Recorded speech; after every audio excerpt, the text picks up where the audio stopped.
বাড়ি থেকে কিছুটা দূরেই পুকুরের জলে ভাসমান অবস্থায় 15 বছরের এক কিশোরের মৃতদেহ উদ্ধার। এই ঘটনাকে ঘিরে জোর চাঞ্চল্য ছড়িয়েছে পুরাতন মালদা পৌরসভা এলাকায়। জানা গিয়েছে মৃত কিশোরের নাম রোহিত শেখ, বয়স 15 বছর, বাড়ি পুরাতন মালদা পৌরসভার 3 নম্বর ওয়ার্ডের তুতারি এলাকায়। পারিবারিক সূত্রে জানা গিয়েছে রবিবার বিকালের পর থেকেই রোহিত নিখোঁজ ছিল। পরিবারের লোকজনেরা অনেক খোঁজাখুঁজি করেও তার কোনো হদিশ পাননি। সোমবার সকালে স্থানীয়রা বাড়ি থেকে প্রায় 500 মিটার দূরে এক পুকুরের মধ্য থেকে রোহিতকে মৃত অবস্থায় ভাসতে দেখেন। এই খবর পেয়ে পরিবারবর্গ ঘটনাস্থলে ছুটে যায়। খবর পেয়ে মালদা থানার পুলিশকে মৃতদেহটি উদ্ধার করে ময়নাতদন্তে পাঠায়। মৃত কিশোরের দাদা আকাশ শেখ জানায় তার ভাইয়ের মৃগী রোগ ছিল এবং সম্ভবত সে বিকেলে শৌচকর্ম করে জল ব্যবহার করতেই পুকুরে গিয়েছিল। ওই সময় তার মৃগী রোগ ওঠায় পুকুরের জলে পড়ে তার মৃত্যু হয়। তবে সঠিক সেই কারণে মৃত্যু নাকি এর পেছনে রয়েছে অন্য কোনো কারণ তা খতিয়ে দেখতেই মালদা থানার পুলিশ ঘটনাস্থলে তদন্ত শুরু করেছে বলে জানা গিয়েছে। তো ঠিক জানি না, তো বাগানে আমি গিয়েছিলাম, এসে শুনছি এই ঘটনা। হ্যাঁ, তো ওর আগে অসুখ ছিল মির্গি ব্যায়াম। আচ্ছা।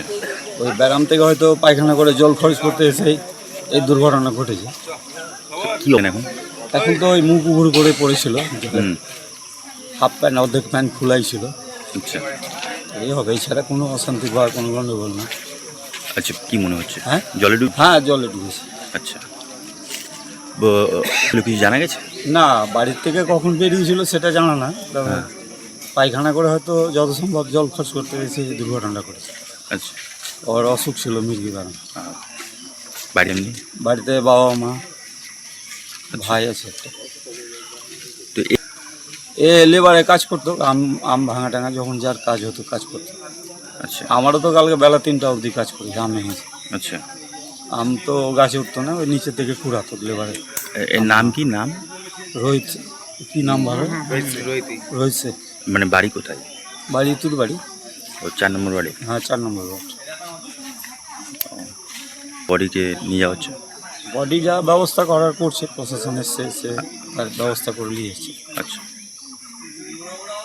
কোনো বড় কোনো? না না না, এটা অন্য কোনো দুর্ঘটনা না, এটা ওই একমাত্র অসুখ থেকে এই দুর্ঘটনা। ও